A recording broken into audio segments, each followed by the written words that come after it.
Hazrat Abduxoliq G'ishtuvoniy buyuk valiulloh ulug' bir hikmatni aytadilar. Bobadon manishin ki suhbati ba poki turob palit kunat. Ya'ni yomonlar bilan o'tirma. Chunki u yomonlar seni pokligingni, seni demak mana shu halolligingga, pokligingga ular dars ketkazadi.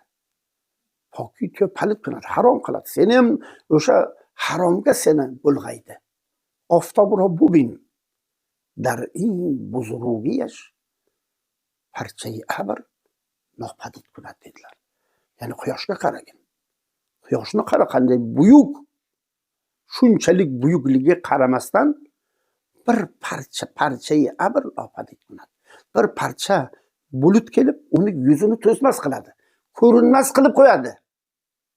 Shu uchun yomon sen yursang seni pokligingni demak u bulg'ab tashlaydi. Iymoningga dars ketadi. Diningga dars ketadi. Odob, axloqingga dars ketadi. Rasululloh sallallohu alayhi vasallam aytdilar. Inson do'stining dinida bo'ladi dedilar. Nima deganlari? Kim bilan yursa, demak o'shani dini ham, xulqi ham, uni atfori ham unga ta'sir qiladi. Sen do'stingni ayt, men seni kimligingni aytaman degan bir ulug' bir hikmat ham bor. Qazonga qara yaqin yursan qorasi yuqadi deganlari bor.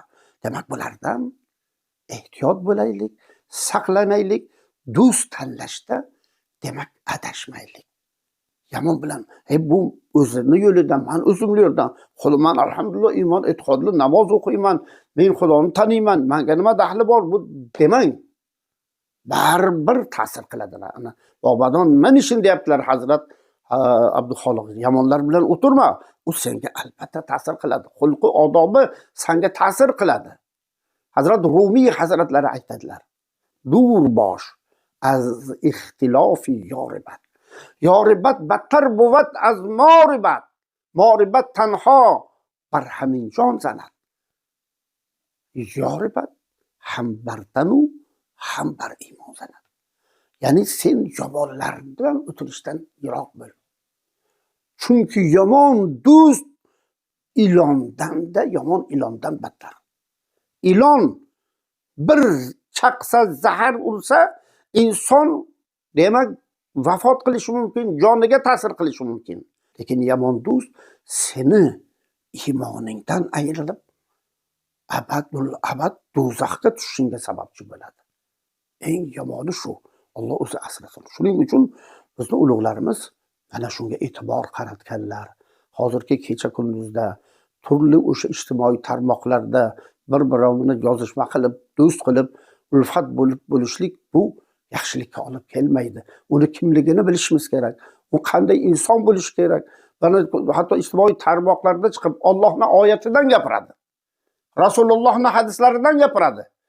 Lekin uni dushman shunday kishiki, ustozlarimiz aytlar, dushman sizga shakar beradi, asal beradi, lekin ozgina zahar qo'shgan.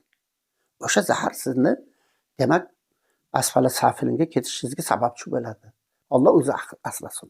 Demak unday do'stlar, unday kishilar do'st bo'lmaydi. Biz do'st kim? Do'st Alloh. Do'st kim?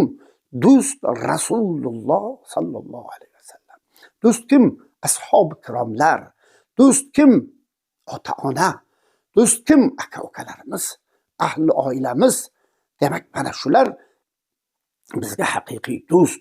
Biz mana shu do'st bilan hamisha inoq, ittifoq, hamjihat bo'lib yashaylik. Bir-birimizni qo'llab-quvvaylik. Do'stlarni demak haqqiga duoda bo'laylik.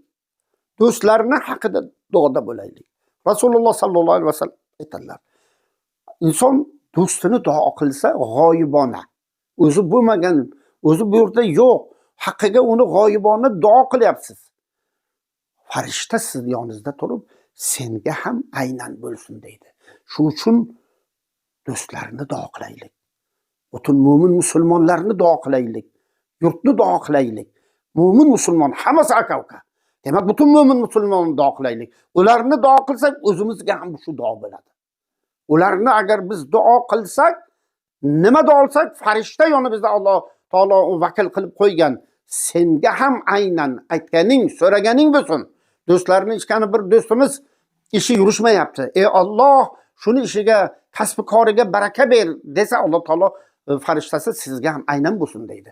Ey Alloh, u yo'ldan adashibdi, hidoyatdan unga hidoyat ber, to'g'ri yo'lga sol, ishiga omad iqbol ber, kasb koriga barakat ber. Hamisha Parvardigor ofatlardan uni ham saqla, safarga chiqibdi ofatdan saqla. Balki farzand o'qishga kelayotgan, uni haqqiga duo qiling. Seni farzanding ham o'qish, mana shunda farishta duo qiladi. Uchun bu sinov dunyosi, o'tkinchi dunyo. Bu dunyoda do'stlarni ko'paytiraylik, zero qiyomat kun shafoatchi bo'ladi. Alloh hamisha yaxshi do'stlarni hamroh aylasin. Farzand zurriyotlarimizni ham kimlar bilan yuribdi, kimlar bilan do'st bo'lyapti, ularga e'tibor qarataylik. Ularni G'azoliy rahmatulloh alayhi aytadilarki, tarbiya nima? Tarbiya bu o'sha farzand kim bilan yuryapti, o'shanga e'tiborli bo'ling.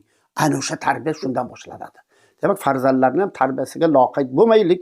Kim bilan turyapti, kim bilan oshno bo'lyapti, mana shunga ularga juda e'tiborli bo'laylik.